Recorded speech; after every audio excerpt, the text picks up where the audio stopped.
मग ह्याच्यानंतर दुसरा टप्पा पॅन्थर नंतर आला तो होता नामांतराचा टप्पा.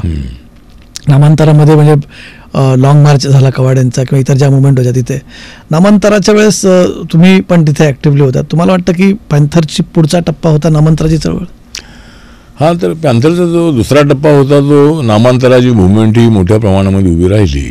17 वर्षापर्यंत सातत्यानं मोर्चे निघत राहिले. आणि एक तर नामांतराला पाठिंबा देणारा एक सोशलिस्ट, कम्युनिस्ट आणि काँग्रेसमध्ये असणारे आणि BJPमध्ये असणारे सुद्धा लोक. कारण नामांतराचा जो लॉंग मार्च झाला कवाडी सरांचा आणि माईसाहेब आंबेडकरांच्या सोबत आम्ही आंदोलन करण्यासाठी औरंगाबादला गेलो. आता छत्रपती संभाजीनगर आहे.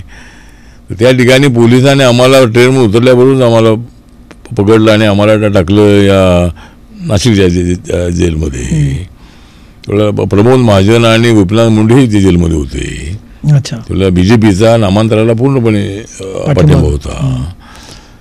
तर अशी एक भारतीय दलित पॅन्थर आणि नामांतरवादी कृती समिती अशा पद्धतीची नामांतरवादी कृती समिती होती. त्यामध्ये बाबा आढाव होते आणि अनेक लोक महाराष्ट्रातले सगळे सोशलिस्ट, कम्युनिस्ट असणारे सगळे होते.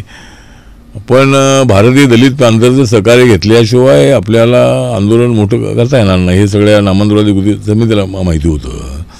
आणि आम्हालाही माहीत होतं नामांतरवादी कृती समितीची तेवढी मासेसमध्ये ताकद नाही, पण त्यांचा नैतिक पाठिंबा आपल्याला आहे. ही गोष्ट फार मोठी आहे. आणि सवर्ण समाजातल्या अनेकांचा आपल्या नामांतराला पाठिंबा आहे. हे मुख्यमंत्र्यांना सांगण्यासाठी आम्हाला नामांतरवादी कृती समिती आवश्यक होती. आणि मग भारतीय दलित पॅन्थर आणि नामांतरवादी कृती समिती असे मोर्चे आम्ही अनेक वेळेला काढलेले आहेत. आमच्या मोर्चामध्ये आमचा म्हणजे सर्वांचा मोर्चा असायचा, पण लोक सगळे जास्त आमचेच असायचे, पॅन्थरचे लोक असायचे. तर तो नामांतराच्या चळवळीचा तो मोठा टप्पा होता.